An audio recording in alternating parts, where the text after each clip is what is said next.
I had taken a liking for black metal as a teenager.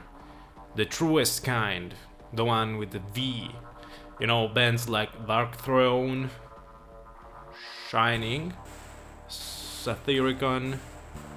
There were other bands, Ulver, I guess. Where there were lots of bands that made that particular, that peculiar subgenre of black metal. Gorgoroth, did I say that? So we used to play true Norwegian svart metal.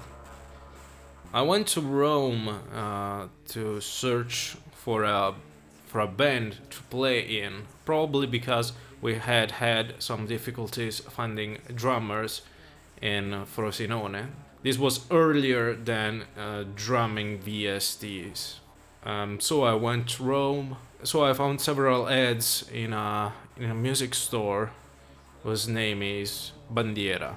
It's near Roma Termini, the train station basically. One ad was for a placebo cover band or maybe a placebo inspired project, and the other one was a war black metal band. The former one wasn't looking for someone anymore, but the black metal band was. So for black metal it was. They were looking for a singer, so I learned how to scream properly. And that war black metal genre is basically a subgenre of a subgenre. Black metal is a subgenre of metal.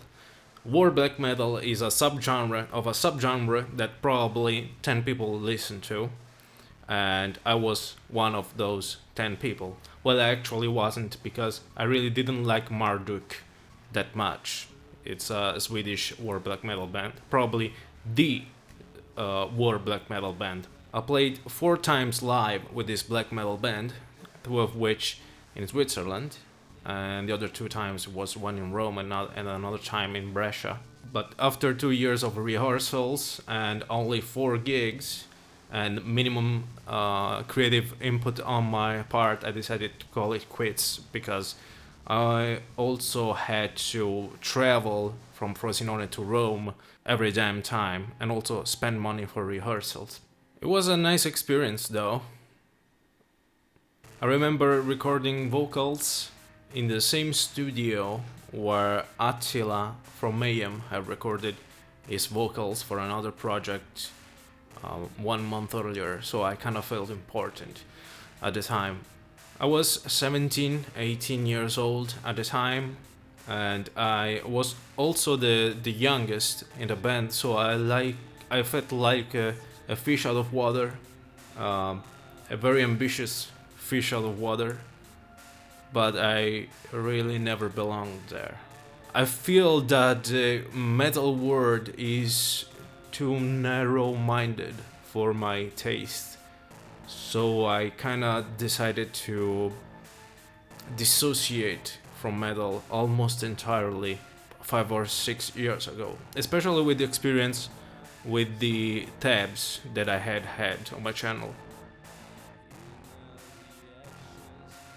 At the same time, I had started working on 3 songs, as I was learning more about audio engineering techniques at the school I was attending after high school. I had learned how to record stuff with the Cubase digital audio workstation and the Propellerhead Reason software, and so I had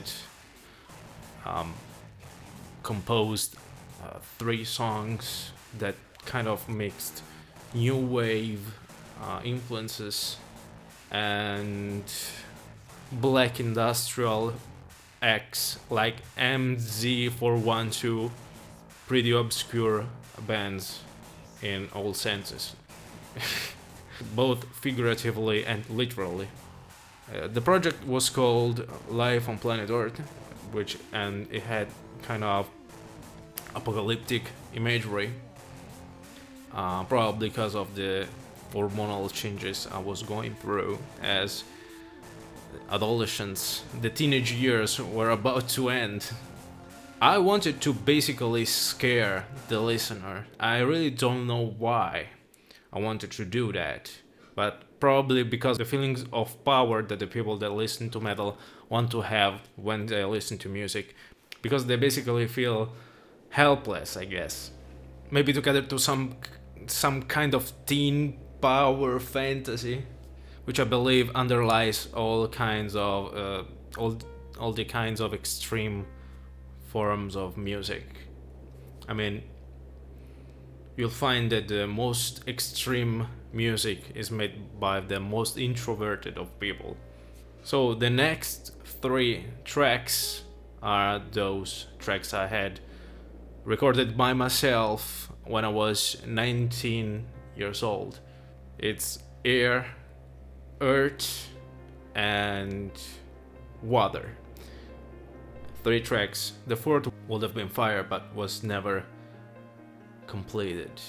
I had a lead about a record company that was called Subsound Records, and I had called one of the people that worked there.